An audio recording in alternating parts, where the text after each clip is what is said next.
En este capítulo vamos a revisar un nuevo protocolo de transporte que se agrega recientemente a lo que hemos estado viendo de TCP y UDP, que se llama QUIC.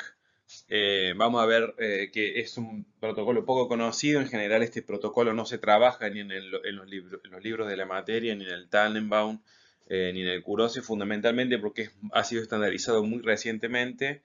Y bueno, es un protocolo en realidad bastante complejo, tan complejo como TCP o UDP, pero que bueno, vamos a ver, tratar de aprovechar esta pequeña charla para entender un poco qué es lo que ha hecho que, bueno, en particular Google y demás empresas también que están estandarizando este protocolo acuerden un nuevo mecanismo de transporte de datos que viene a reemplazar al muy famoso y muy utilizado ya TCP, que ha sobrevivido muchísimos años de Internet, transportando datos de la web en particular, de HTTP, entre otras aplicaciones.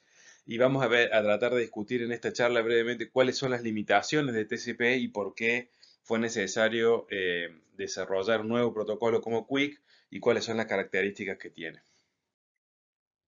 Bueno, como introducción, repasamos un poco dónde estamos parados en el stack de protocolos. ¿Sí? En esta imagen vemos los protocolos de capa de transporte, TCP, que ya lo hemos estudiado en la materia, ¿sí? Transport Control Protocol, que es este protocolo que tiene varias características muy interesantes, digamos, para la transmisión de datos en Internet. Tiene características ahí, como dice la imagen esta de reliability, ¿sí? La entrega de datos es confiable, hay confirmación de recepción, y si hay paquetes perdidos en el medio, estos se recuperan.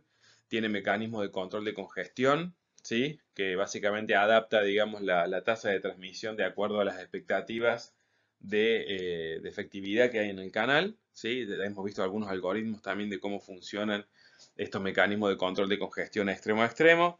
Y bueno, y por supuesto tiene todo lo que es la paquetización o la división en segmentos del dato que se va a ir transmitiendo.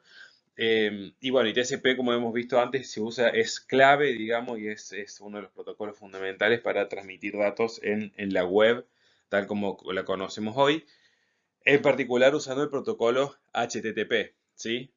Vamos a ver que en realidad hemos visto un poquito HTTP, que es este protocolo, digamos, de transmisión de hipertexto, ¿sí? Donde, bueno, uno puede transmitir em, básicamente datos en formato de texto con una estructura relativamente simple y fácil, y es lo que ha dado en gran parte la capacidad de operar, de extender la web tal como la conocemos hoy.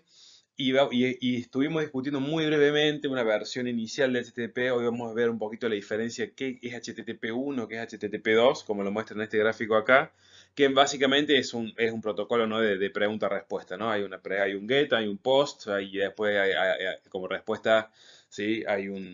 Uno obtiene algún valor, digamos, o una cadena de textos en consecuencia. Lo que no hemos visto quizás tanto en detalle, pero sí creo que está bueno nombrarlo y saber que existe. Hoy prácticamente toda la web trabaja con lo que es HTTPS, con la letra S al final, donde la S, digamos, viene a cumplir el rol de seguridad, ¿no? Y esta seguridad, o este Secure HTTP, viene, digamos, empoderado por medio de TLS, que es Transport Layer Security, que TLS es básicamente una capa intermedia entre HTTP y TCP que ofrece estos servicios que vemos acá. Autenticación, si es básicamente la autenticación quiere decir que estoy asegurándome de quien está del otro lado de la conexión es quien dice ser. Entonces, por ejemplo, si yo me conecto a www.google.com, ese servidor a mí me va a dar un certificado, ¿sí?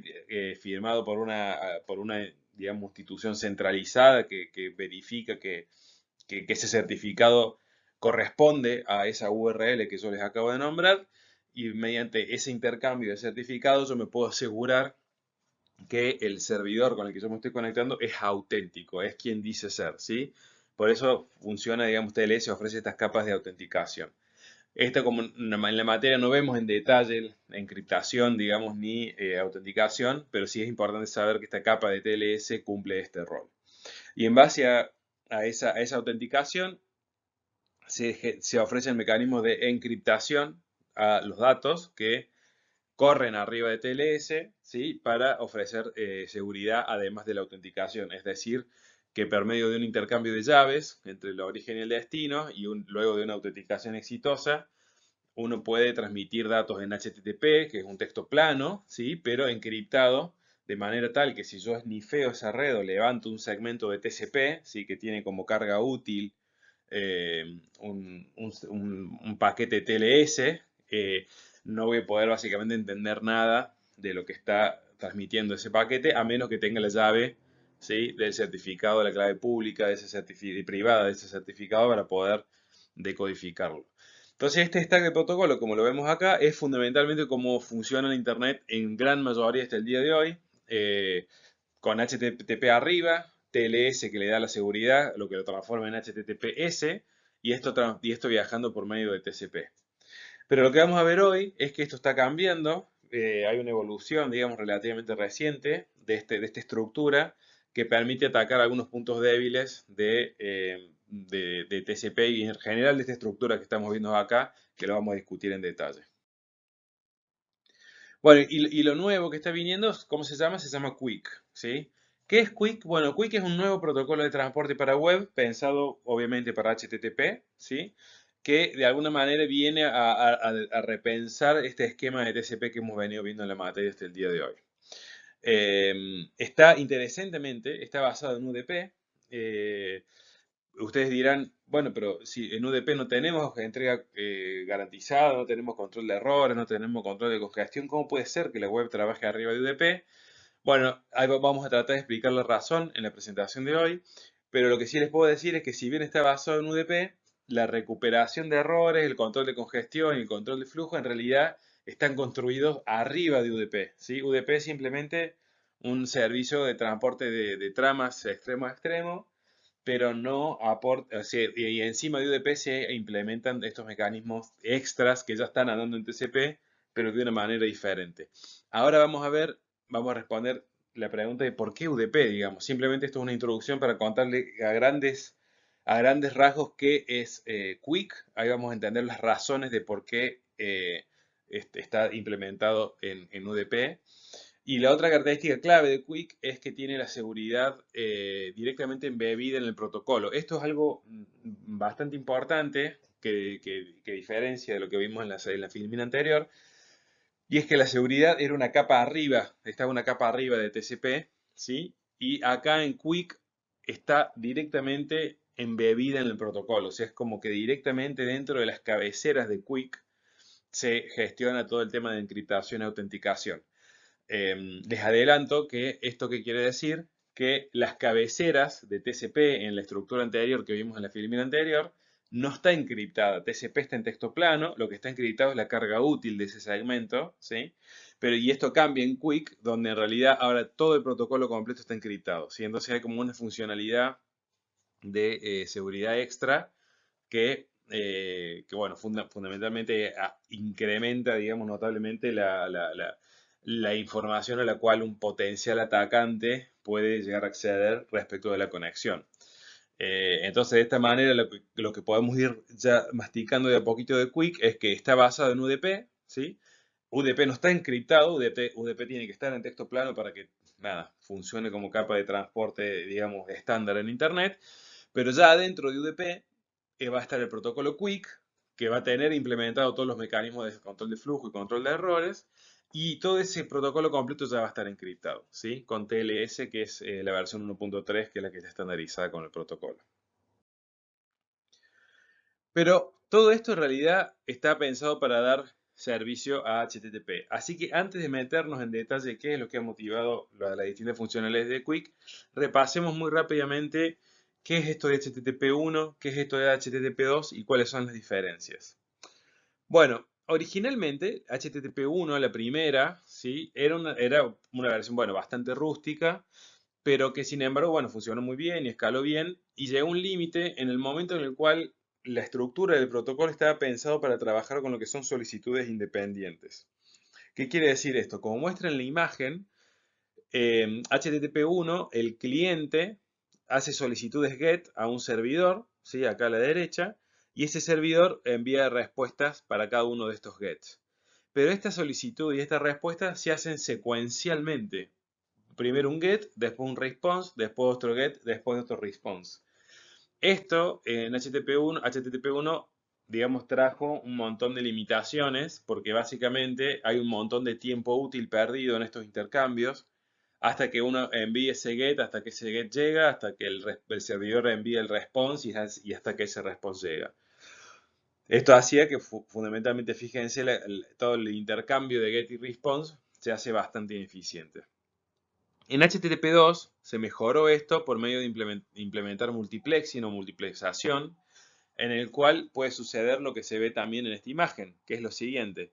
Yo puedo tener, obviamente puedo funcionar con solicitudes independientes, como venimos trabajando con HTTP1, pero ya puedo empezar a multiplexar y a concatenar varios gets consecuentemente uno atrás del otro, ¿sí? Y esperar los responses también de manera agregada, uno atrás del otro. Entonces no es que tengo que esperar que me llegue el response de la get actual, sino que ya puedo, digamos, iniciar mi siguiente get y enviarlos uno atrás del otro y después recibir los response ordenados uno atrás del otro respecto a cada uno de los get que yo envié. Como se ve en esta imagen, eso obviamente permite ahorrar un montón de tiempo, ¿sí? Todo el eje temporal está aquí hacia abajo, ¿sí? Y permitió básicamente que HTTP escale a páginas web mucho más complejas, con mucho más elementos, ¿sí? Acuérdense que cada etiqueta, por ejemplo, del HTML, uno puede generar un get independiente. Entonces HTML con muchos elementos podrían disparar muchos get y ahora gracias a HTTP2 esos gets se pueden enviar prácticamente en paralelo, ¿sí? Y responder y obtener los response uno atrás del otro de manera muy eficiente. Sin embargo, uno de los problemas más grandes que tiene HTTP2 no está causado por el protocolo HTTP mismo, sino por las implicancias de trabajar sobre TCP como protocolo de transporte. El problema se llama Head of Line Blocking, ¿sí? Y ahora lo voy a explicar en la próxima filmina cuál es el problema que genera HTTP2 con TCP. Bueno, pero primero vamos a tener que repasar entonces un poquito de TCP, ¿sí? Para poder entender cuál es el problema de Head of Line Blocking que tiene con HTTP. Bueno, ustedes saben que TCP es un protocolo ya especificado desde hace muchos años, ¿sí? Estamos hablando de 1980, la primera versión, y desde ese entonces obtuvo una gran cantidad de actualizaciones, ¿sí?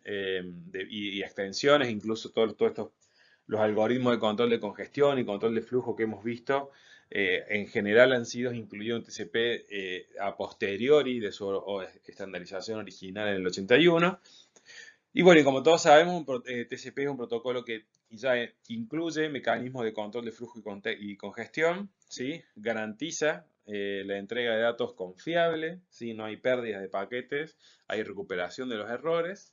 Entrega los datos en orden, esto es muy importante, ¿sí? TCP es un protocolo orientado a transmitir streams de datos, lo cual hace que el orden de los bytes que yo envío llegan al otro extremo en exactamente el mismo orden en el que los envío, ¿sí? Y bueno, y es por supuesto, como todos sabemos hoy, es usado para la gran mayoría de transmisión de datos que existen en Internet, se hacen por medio de este protocolo. Pero ¿qué pasó? Hacia finales de los años, algo que hay que tener en cuenta es que hacia finales de los años 90, Internet empezó a incorporar incluso bastantes mecanismos de seguridad, digamos, de traducción de redes. Estos Network Address Translation o NAT o caja NAT, lo vamos a ver en la capa de red más adelante, pero son tanto las NAT como los firewalls, a ustedes les resultará familiar esta palabra, que son básicamente elementos de red que tratan, por ejemplo, de filtrar tráfico malicioso, ¿sí? O incluso como lo son los IDS, que son los Intrusion Detection System, y incluso también hay otros mecanismos que son aceleradores de protocolos que tratan de alguna manera modificar algunas cuestiones de los protocolos de transporte. Todos estos mecanismos, digamos, son relativamente nuevos y también Internet ha crecido alrededor de todos estos mecanismos que se llaman comúnmente middle boxes, como lo nombramos acá, porque de alguna manera interfieren con el flujo de datos. Entonces todo TCP, digamos, hecho digamos, tan masivo y tan famoso que tanto TCP como UDP en realidad están muy adoptados por todo este tipo de middle boxes que hoy en realidad dan conectividad a todo el mundo, ¿no? O sea, todo lo que son las cajas de traducción NAT, acceden a lo que son, por ejemplo, los números de puertos de TCP y UDP, eso ya lo vamos a ver. Entonces ya asumen que arriba de IP hay una capa de transporte que es TCP o UDP, ¿no? Lo mismo sucede con los firewalls, lo mismo sucede con los sistemas IDS. Todos los sistemas que hoy tenemos en Internet o bien asumen que hay TCP arriba de IP o bien hay UDP, ¿sí? No hay otras opciones. Entonces lo que vamos a ver un poquito más adelante de Quick es que esta es una de las razones fundamentales por la cual Quick usa UDP, porque es la manera de poder pararse, ¿sí?, en un protocolo que ya esté conocido y aceptado por todas las cajas que existen hoy en Internet, y que no rompa, digamos, estos principios de que prácticamente arriba de UDP hoy o va TCP, de arriba de IP o uno ve TCP o uno ve UDP, ¿no? Y si hay alguna caja NAT que tiene que tocar un número de puerto en esa cabecera UDP o TCP, bueno, puedo estar corriendo Quick ahí arriba porque de última siempre esa cabecera UDP que va a tener Quick es lo que a mí me va a permitir poder viajar por medio de todas estas cajas, digamos, estos middle boxes que tiene Internet, ¿sí? Entonces, eh, es como una de las creciendo, es una manera, así fue como orgánicamente fue de algo creciendo Internet por medio de estas cajas. Sí, lo que sí es real hoy es que, por supuesto, además de esto, es que TCP y UDP obviamente hoy están ampliamente optimizados en todos los kernels de Linux, de los sistemas operativos, incluso de sistemas operativos móviles. Entonces, es sabio, digamos, reutilizar estos sistemas de TCP y UDP, ¿sí? Y tratar de, nada, no dejarlos de lado por lo pronto para poder facilitar como un ingreso, digamos, más suave, de alguna manera, de este nuevo protocolo Quick al ecosistema de protocolos de Internet que hoy conocemos. Y bueno, pero bien sabemos que todos estos sistemas, tanto TCP como UDP, son los responsables de transportar prácticamente todos los tráficos de Internet que hoy conocemos y que hoy nos conectan. Pero bueno, vamos a ver entonces las limitaciones, digamos, que tiene TCP. Fíjense que hemos ido nombrando algunos de los temitas que tiene TCP, pero uno de los problemas grandes que tiene TCP es que necesita hacer este handshake de 3 vías, que lo hemos visto en la materia, SYN, ACK y el ACK, que vemos acá a la izquierda.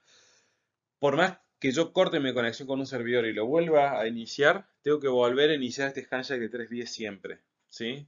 Entonces hace falta un nuevo handshake para cada conexión, incluso si esa conexión yo la he hecho recientemente con el mismo servidor, ¿sí? Léase de otra manera, en TCP no hay memoria de mis conexiones anteriores, ¿sí? Por lo cual tengo que reiniciar las conexiones cada vez que quiera hacer una nueva. También dijimos otra de las debilidades de TCP es que las cabeceras de TCP no están encriptadas por más que estemos usando TLS, ¿sí? Porque TLS corre arriba de TCP, o sea, TLS es la carga útil de TCP. Entonces siempre las cabeceras de TCP con los números de puerto, destino, con el número de segmento, si es un ACK, el paquete que estamos transmitiendo y demás, toda esa información que está expuesta está en texto claro y en principio pueden ser, digamos, mal utilizadas por algún potencial atacante del sistema. No habilita hacer grandes ataques o ataques muy complejos, digamos, pero sí expone información de la conexión a personas que quizás no quisiéramos exponerla, ¿sí? Entonces, de alguna manera es como un punto débil en términos de seguridad esta parte de TCP.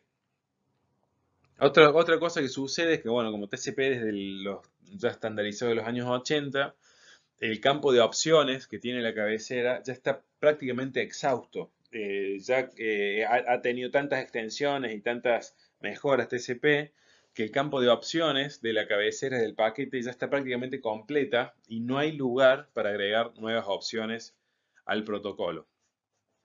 Después tiene este problema de head of line blocking, que es justamente lo que voy a explicar a continuación, que hace que varios streams diferentes pueden generar un cuello de botella en la congestión. Ahí vamos a ver bien por qué. Esta es la razón fundamental, digamos, por la cual Quick viene a reemplazar, digamos, este protocolo de transporte.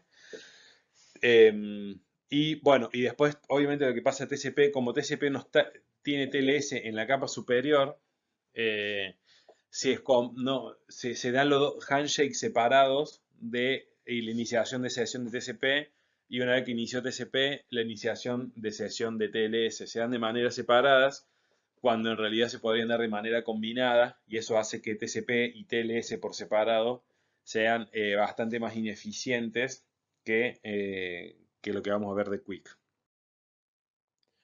Veamos un poquito qué es esto de Head of Line Blocking, cuál es el problema que tiene TCP como lo conocemos con HTTP. Fíjense acá tenemos un cliente a la izquierda y un servidor a la derecha, ¿sí? Y estamos usando HTTP2 para comunicarnos. Como habíamos dicho antes, en HTTP2 yo puedo mandar una secuencia de GET, ¿sí? Uno atrás del otro, y el servidor a mí me puede responder básicamente de manera sincrónica a cada uno de estos GET. Entonces, como que, bueno, como habíamos dicho antes, se mejora la eficiencia porque en lugar de esperar cada respuesta independiente, ya pueden iniciar peticiones subsiguientes como está en este caso. Pero, ¿qué sucede? Como estamos usando TCP abajo de HTTP, acá se da como un fenómeno que para entenderlo hay que entender cómo funciona HTTP2 y hay que entender cómo funciona TCP, los dos juntos. Es como un fenómeno que se da de la coexistencia de los dos protocolos. Y es el siguiente. Supongamos que este GET2 se pierde, como se muestra acá en la imagen, ¿sí? Por cómo funciona HTTP, por cómo funciona TCP, TCP es un mecanismo, se acuerda, de un protocolo de transporte orientado a stream de datos, ¿sí? Yo siempre voy a tener un tren de datos que va a llegar en orden, siempre, ¿sí? Y si me falta algo en el medio, el protocolo se encarga de recuperarlo, pero no lo entrega a la capa superior hasta no tener todo el stream de datos completo y en orden, ¿sí? Por ahí, para lo que están haciendo en el laboratorio, básicamente cuando nosotros hacemos este REC-B, este receive en el socket de TCP, leemos todo el buffer hasta el último buffer, hasta la última posición de byte posible del buffer, de cuyos datos se hayan recibido correctamente, ¿sí? Porque los datos se entregan en orden, no se entregan con huecos, no se entregan fuera de orden. Entonces, ¿qué va a suceder? Si yo pierdo este get2, pero sí transmito el get3 exitosamente, puede ser que el get3 llegue al buffer del servidor en la capa de TCP, ¿sí? Pero como todavía el get2 no llegó, TCP va a querer tratar de recuperar ese get2 que se perdió, ¿sí? Y va a gastar otro round trip time para ir y volver acá, recuperar el get2, y una vez que recupere el get2, recién ahí voy a mandar para la capa superior el get2 y el get3 juntos, porque es tal cual la secuencia de orden en el que llegó, ¿sí?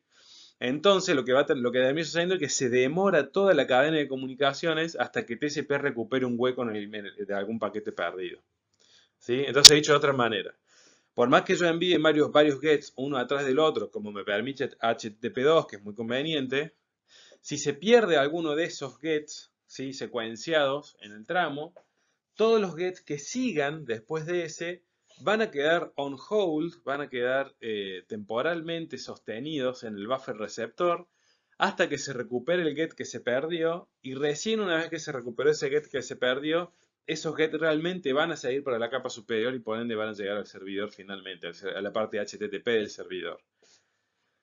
Entonces, ¿qué está sucediendo acá? En otras palabras, HTTP2 me permite hacer peticiones independientes, ¿sí?, y hacerlas secuenciales de manera bastante rápida, pero por culpa de TCP que está abajo, si por alguna pérdida de canal en alguno de esa secuencia, me puede llegar a clavar toda la secuencia hacia adelante hasta que TCP me recupera el dato perdido, ¿sí?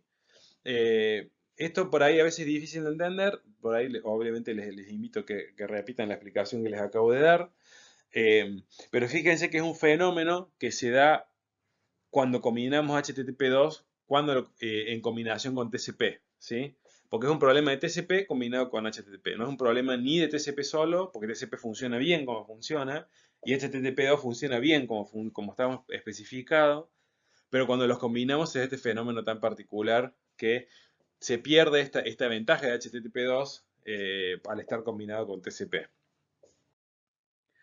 Esta para mí es otra imagen interesante que muestra el mismo fenómeno que yo les decía recién. Con HTTP2 encapsulado en TCP, todas las peticiones, si bien por no se pueden paralelizar y yo puedo hacer muchos get en paralelo sin esperar la respuesta de cada uno, siempre adentro de TCP va a estar todo en orden. 1, 2, 3, 4, 5, 6, como vemos acá, ¿sí? Y si yo pierdo el 4, porque se me perdió en TCP, Todo lo que viene después va a tener que esperar hasta que TCP me recupere el 4, ¿sí? Y cuando una vez que recupere el 4, lo voy a volver a poder subir, ¿sí? A pasar a la capa superior. Lo que viene a hacer Quick es decir, no, yo no quiero más este stream de datos porque esta manera de transmitir stream de datos no es adecuada para HTTP2, que ya es multiplexa HTTP2, ¿sí? Entonces, la verdad que no necesito más stream de datos. En realidad, lo que yo necesito es poder enviar peticiones independientes, que si se pierde alguna petición independiente, bueno, la respuesta de esa petición se demorará, pero no me va a clavar todas las otras peticiones que estoy haciendo en paralelo hacia el servidor. Y esto es un poco lo que viene a solucionar Quick, que al trabajar sobre UDP rompe ese principio de stream que venimos trabajando anteriormente y lo vuelve a retomar en la capa superior, en la capa Quick, ¿sí? Que está arriba de UDP. Y UDP y ya es Quick el que se encarga de multiplexar y el de armar los streams independientes, como vemos acá, de lo rojo, el verde y el azul, para cada una de las peticiones que hizo el cliente HTTP, ¿sí? Entonces ahora el streaming ya no se arma en TCP como un solo tren de datos, sino que se arman múltiples trenes de datos en la capa superior, en capa Quick, y esos trenes de datos viajan sobre UDP en la capa de transporte. Bueno, entonces vamos a ver un poco, digamos, de dónde surge Quick, cuál es la historia. Y un poco en el 2012, Quick surge como un acrónimo para lo que sería Quick UDP Internet Connection, ¿sí? Como vemos acá. Y fue fundamentalmente impulsado por Google desde ese entonces, creado por Google. Google crea como el primer prototipo de Quick y ya lo implementa directamente en su browser, en Chrome y en varios de sus servicios en la nube. Y a tal punto que para el 2014 ya el 35% del tráfico de Google corría ya sobre Quick, así que imagínense, esto es algo que nosotros muchos ni siquiera nos hemos enterado, pero muchos de estos ya tráfico ya usa este protocolo. Y en el 2016 Quick se abre, Google abre Quick a IETF, que IETF es la institución que estandariza todos los protocolos de comunicación de Internet. Y en el 2021 ya Quick se estandariza finalmente y hoy es un estándar abierto y está siendo utilizado para un montón de browsers, digamos, de servicios web, ¿sí? Y lo que sí sucede es que para esta estandarización ellos aclaran mucho de que Quick, por alguna razón, ya no es más un acrónimo, tal como se lo presentó Google. Supongo que puede haber alguna cuestión de propiedad intelectual al respecto. Y al Quick original se lo conoce como G-Quick, como Google Quick, ¿sí? Entonces, bueno, ahora Quick es simplemente el nombre. Supuestamente los autores de las RFC que lo estandarizan hablan de que no es un acrónimo, sino que es el nombre, digamos, de hecho del protocolo, ¿sí? Y bueno, y obviamente se mejoró notablemente el protocolo respecto del prototipo que había realizado Google en 2012. Incluso con el tema de incluir TLS, hay formatos de paquetes que no lo vamos a ver en detalle por una cuestión de tiempo, haría falta prácticamente clases completas para entender las cabeceras y los diferentes campos que tiene Quick, pero todos estos cambios, digamos, se hicieron luego el 2016 y ya están, digamos, especificados en las estándares ahora desde el 2021 en adelante.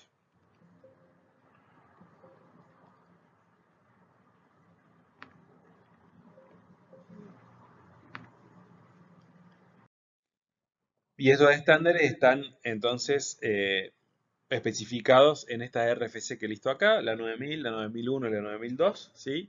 La 9000 es la que estandariza directamente el protocolo de transporte, la 9001 es la que se enfoca en la parte de seguridad y encriptación con TLS, y la 9002 es la que especifica los protocolos de detección y control de pérdidas, digamos, detección de errores y control de congestión y flujo, que les adelanto que de todas maneras que siguen siendo básicamente los mismos que hemos estudiado para TCP, ¿sí? En realidad no hay una modificación en los protocolos de control de congestión, sino más bien en la cuestión formal que hemos visto hasta ahora de poder multiplexar varios streams, ¿sí?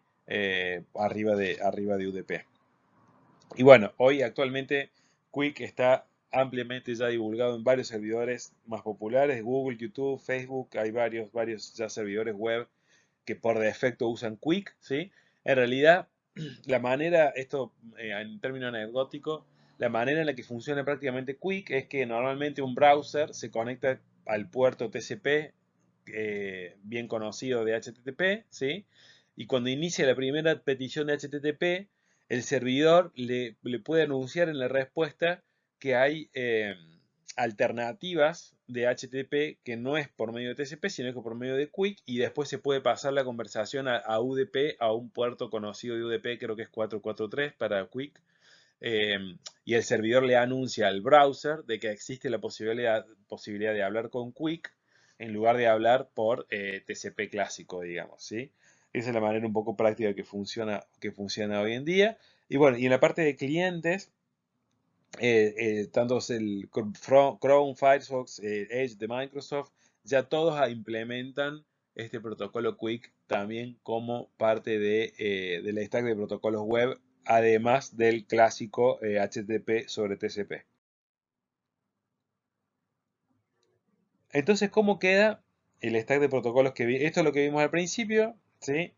El stack de web clásico, digamos TCP, con TLS y HTTP en las capas superiores. ¿Y cómo queda QUIC parado en el nuevo setup, digamos, de lo que estamos hablando ahora? Bueno, fíjense varias curiosidades. Obviamente, como dijimos al principio, ya QUIC habla arriba de UDP, entonces ya no está más TCP. Pero como toda la parte de reliability y control de congestión están implementados adentro de QUIC, en realidad hay parte de la capa de transporte, ¿sí?, que claramente queda dentro de QUIC, ¿sí? QUIC es un protocolo de capa de transporte porque implementa estas funcionalidades de reliability y de control de congestión, ¿sí? Después, ¿qué otras cosas vimos? Que también QUIC ya implementa internamente la capa de TLS, la capa de seguridad. Entonces, todo eso queda ya adentro de QUIC. Pero sobre todo la parte de encriptación y decriptación. Después la parte de autenticación y negociación de llaves sí va contra un TLS que está en la capa superior, porque obviamente autenticación y intercambio de llaves implica que uno tiene que tener una storage de llave, que uno tiene que tener una base de datos de usuarios, digamos, que es mediante la cual QUIC interactúa, y toda la parte de encriptación y decriptación sucede dentro de QUIC, propiamente dicho. Y después QUIC interactúa con una extensión de HTTP, porque ¿qué pasa? Ahora este HTTP2 que vimos antes tiene que ser ligeramente adaptado, ¿sí?, para trabajar en esta multiplexación de stream con QUIC, y a eso se le ha llamado ya HTTP3. Es como la evolución del HTTP2 que trabaja sobre TCP. Hay un HTTP3 que ha sido evolucionada para trabajar sobre las condiciones que hablamos de QUIC. Entonces, cuando ustedes vean por ahí que en los browsers estén hablando de que están usando HTTP3, en realidad lo que quiere decir es que están usando QUIC como protocolo de transporte para ese tráfico web. Vamos a ver ahora entonces una lista de cuáles son las features o las funcionalidades claves de QUIC, que son las que tenemos que tener en mente. Acá tenemos a la izquierda el TCP con TLS clásico y a la derecha el QUIC tal cual lo vimos hasta ahora. Y lo que vamos a ver ahora es que una de las funcionalidades que agrega QUIC es que tiene un handshake reducido, ¿sí? ¿Por qué? Esto tiene que ver con lo que dijimos antes hace un ratito. En TCP, lo que hay que hacer, como TCP trabaja con TLS en la capa superior, hay dos secuencias de inicialización que se dan de manera consecutivas. Una es la iniciación de TCP con el SYN ACK y el ACK, ¿sí? Y después tiene que haber otra secuencia de iniciación para TLS que se da con este client hello, ¿sí? Y después el server hello, en el cual se intercambian los certificados y las claves de encriptación, ¿sí? Y recién una vez que se da esa segunda de iniciación, uno puede hablar de que hacer un get y un response ya a nivel HTTP. Entonces fíjense, son 1, 2, 3, 4, 5, 6 intercambios de ida y vuelta hasta tener el primer response de HTTP. QUIC, al trabajar con TLS embebido adentro de la capa de transporte, aprovecha el mismo handshake para hacer las dos cosas juntas. Entonces, lo que sería el SYN y el ACK se envían junto con el hello de autenticación de TLS, ¿sí?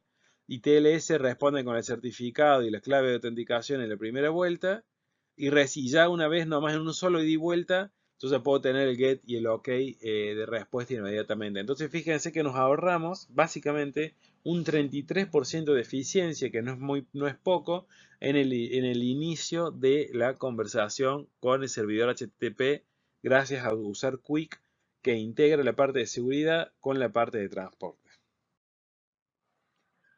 Y además de ese ahorro del 33% que veníamos de 100, hay otra cosa más interesante, y es que Quick además tiene memoria para cada una de las conexiones. Hay un ID de 18 bytes que se usa para identificar unívocamente las conexiones, y una vez que se inició esa conexión, ese ID queda guardado en el servidor por un tiempo determinado.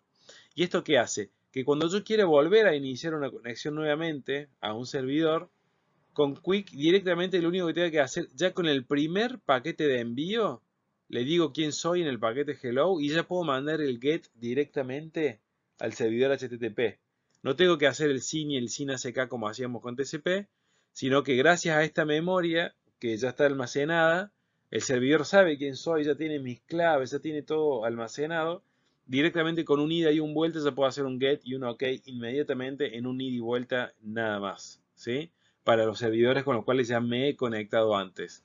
Entonces, como vemos, la primera característica de Quick, que es esta que vemos acá, el número 1, es tenemos este handshake reducido, que lo que hace es facilitar muchísimo y mejorar muchísimo la velocidad de inicio de la conexión, lo cual es muy importante, sobre todo en redes de alta latencia, ¿no? Entonces, imagínense, mientras más latencia tenga el canal, más de impacto en tiempo va a tener todas estas idas y vueltas de intercambio de datos.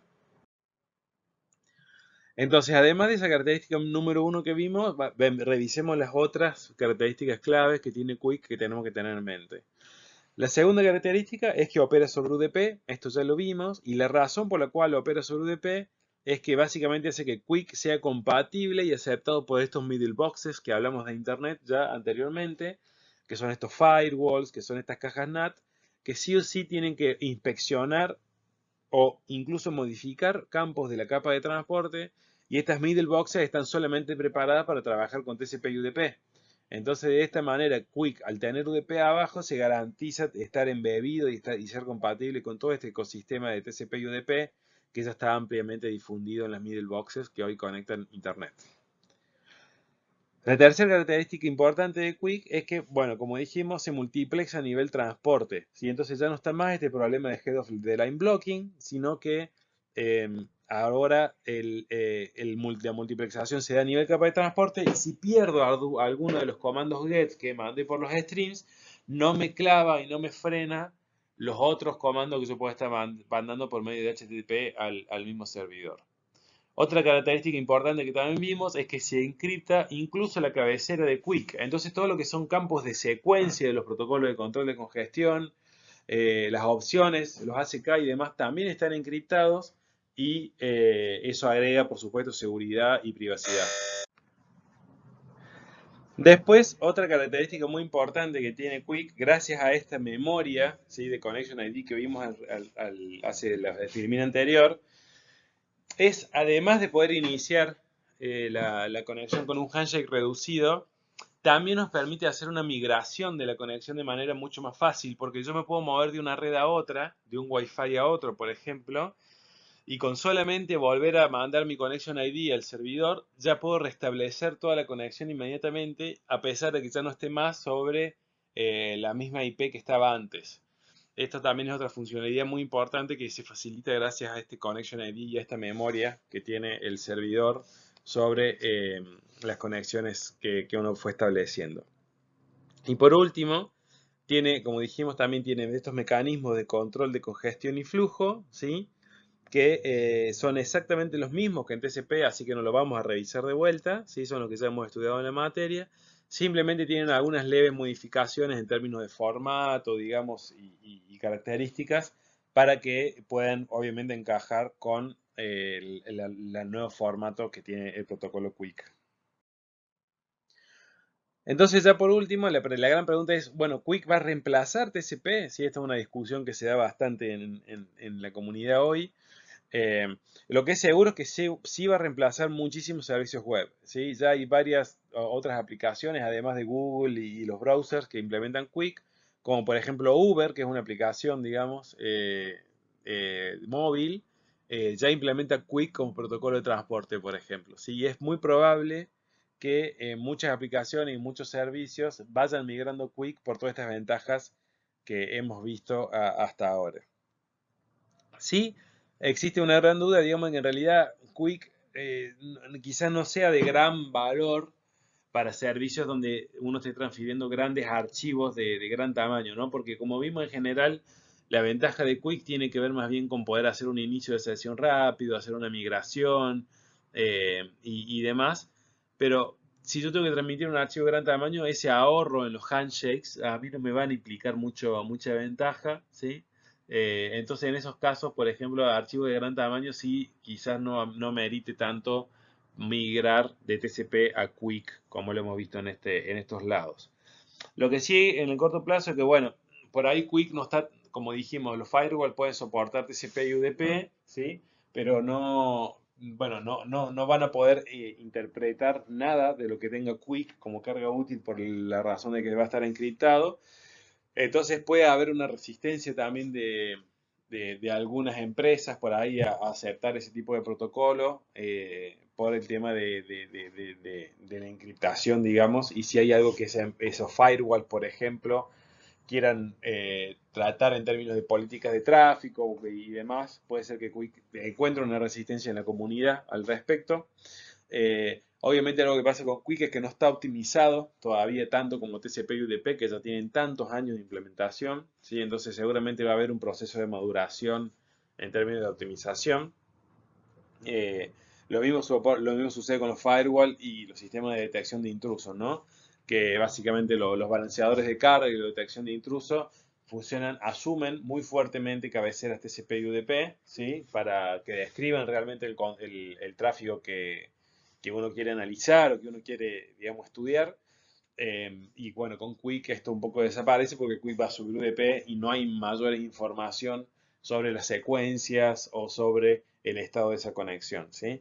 Y bueno, por supuesto, las aplicaciones que ya están hechas para TCP, HTTP sobre TCP, difícilmente se hagan un refactoring completo para Quick de un momento para otro, a menos que realmente lo necesiten. Entonces también seguramente va a haber una demora en la adopción de Quick, digamos, en breves. Así que esto sería un poco el comentario, digamos, de que Quick es algo muy nuevo, se va a ir, seguramente va a ir adoptándose con mayor intensidad en los próximos años, pero no queríamos dejar de compartirlo en la materia. Así que bueno, con esto cerramos esta breve introducción a Quick, es cortita, no vimos los detalles específicos del formato del paquete, si a ustedes les interesa lo pueden ver. Sí es importante saber que los mecanismos de control de flujo y congestión son los mismos que TCP, sino lo que más bien cambia, como hemos visto en Quick, es la estructura en la cual se streamean los diferentes eventos de HTTP y bueno, las diferentes ventajas que hemos visto en la presentación. Así que bueno, con esto concluyo la charla, les agradezco por escuchar.